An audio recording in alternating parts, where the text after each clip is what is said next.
We're rolling into week 14. We're looking at the waiver wire. And one of the running backs that's catching some buzz right now is Chris Rodrguez. A lot of people are picking him up. A lot of people have some questions about him. So today we're going to do a deep dive to see whether or not you need him for your fantasy football team. But before we dig in, you need to click that subscribe button right now. We're doing these deep dives every day. Multiple players a day, so you can see whether or not you need those players. You can also look at the advanced analytics, whatever news I can pull up from their history and everything else. On top of that, we go deep on the waiver wire, and we help you set your lineups with the must-start videos. Click that button. Stop missing out. Ric Flair's watching. You do not want to disappoint Ric Flair, but Austin Ekeler still dealing with that concussion. He's having lasting effects with that. He's on IR, so he's going to be out for a bit. So this backfield's very ambiguous. We're going to get into the depth of this backfield for the Washington Commanders. But we're looking at Chris Rodrguez today because, one, everybody's looking at him off the waiver wire. He got 13 carries, 94 yards, and a touchdown, 7.23 yards per carry against the Tennessee Titans. He's the hot name right now. And we got to deep dive him so you guys know and get your questions answered. But he is the #1 trending running back right now on Sleeper. Over 600,000 people looked at him. He's rostered now in 11% of leagues. He is trending up, and that's up from 0. That being said, Chris Rodrguez was not a heavily recruited prospect out of high school. 3-star prospect, went to Kentucky, and he was there for a good bit. In 2021, we break out with 1,300 yards and 9 touchdowns. The year prior, though, technically his breakout season with 11 touchdowns. 2022, we were suspended a little bit, but got 904 yards and 6 touchdowns. Every single year, we averaged more than 3 yards after contact per attempt. And then if we get the ball in space, even though we only have 20 catches on our career, we're getting more than 10 yards after the catch per reception, especially in 2022 and 2020. That being said, we have good vision. We have good patience. We're good between the tackles. This is a between the tackles grinder type of running back. He's not going to catch a ton of passes out of the backfield. He didn't at Kentucky, but he can get it done around the goal line. He can work around trash around the line of scrimmage. He has good vision, good patience, some wiggle for his size. And then in 2022, we had a DUI that's caused him to miss some games. He would have had back-to-back 1,000-yard seasons and maybe a little higher draft capital on top of that as he gets drafted in the 6th round in the 2023 NFL draft class. The thing about the 2023 NFL draft class, it was very deep with talent. Deeper than what we're seeing here with the 2024 guys. It had talent from top to bottom, and a lot of guys slid in that draft because NFL teams don't pay up for running backs. They just don't do that. So a guy like Chris Rodrguez, who has okay production at Kentucky, good size, decent athletic markers when it comes to him being 217, run a 4.57, not the greatest in the world. But when you look at that combined with the DUI and everything, falls in draft to the 6th round. That's a good deal for the Washington Commanders, considering he is a between the tackles grinder type of running back with good vision.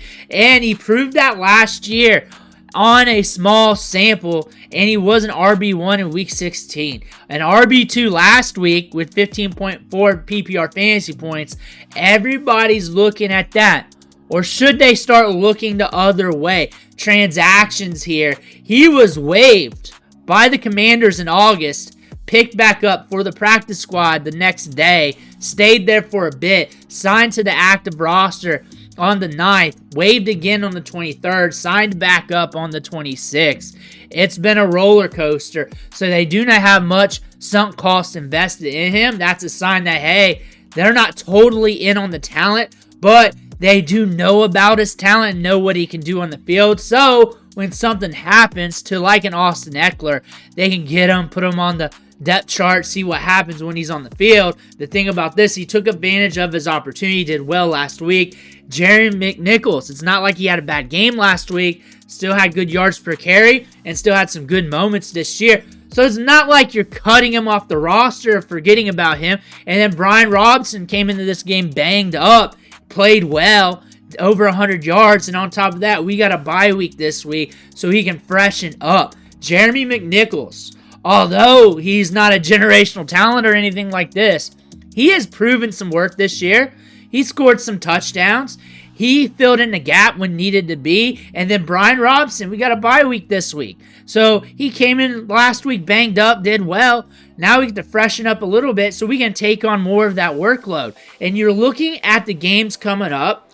Bye week this week.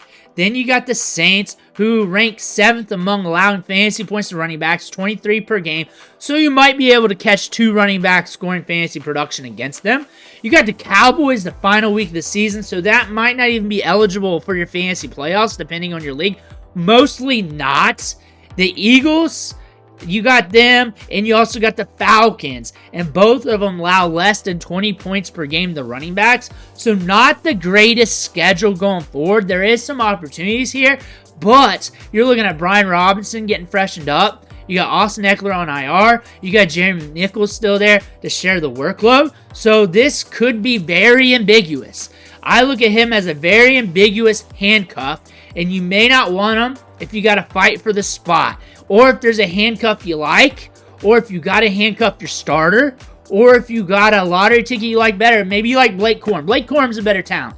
There's a lot better talents out there that you can get as lottery tickets. He's starting to get some workload right now, but if you're catching some FOMO due to what you saw last week, you got a roster spot, you can make it happen. You're going to watch him through this next game here in like 2 weeks to see what happens against the Saints. See if he catches fire with more workload, then go ahead and do that. I'm personally probably not doing it too much, and I can definitely say odds are saying he's probably not going to be a league winner. I say it's probably like, well, about 15% chance of that happening. Something's got to happen to Brian Robinson, and he's got to steal more touches from Jeremy McNichols. He's got to get more opportunity that way. That being said, the odds are stacked against him, but more workload could lead to more opportunities, and we're seeing 2 running backs do something in lineups here for fantasy football, but it's also Austin Ekeler. Buyer beware with this, but he is getting opportunity, and if you're sick with the other running backs that you have to pick up every week, like a Blake Corum or a Trey Benson, waiting on them, and you do not have the starting running back to those guys to handcuff with, maybe you look at this. It's all strategy, too, when you're picking up guys off the waiver wire. You can hold this guy for like 2 weeks, see what happens, and on top of that, if one of those handcuffed running backs blow up this week and they're sitting there on the waiver wire, you could easily cut him and pick up one of those guys if you want. You have an easy roster spot to backfield to cut bait with. It's not like Chris Rodriguez is a world beater. So I'm coming in this one looking at this back saying, hey, he can get it done between the tackles. He has potential to do something. I feel like the workload needs to be more guaranteed. I feel like the workload needs more opportunity. It could happen, but the odds are kind of against it too, because Brian Robinson's going to be fresher off the bye week. We got some nasty defenses coming up. The best defense to go against, you're probably done with your fantasy league for the year.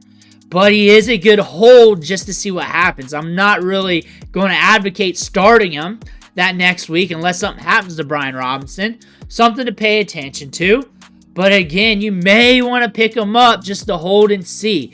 It's very strategic with this player. It's very ambiguous. I think my final take with him is that he's a very ambiguous running back, a lottery ticket running back, quite the unknown. More than likely a week from now, it's going to be hard for you to start him unless something happens to Brian Robinson that we're not aware about right now. That being said, do what you need to do from that information, but it is very ambiguous. Let me know what you think in the comments below. Make sure to hit that subscribe button on the way out. Thank you for watching. Catch you on the next video.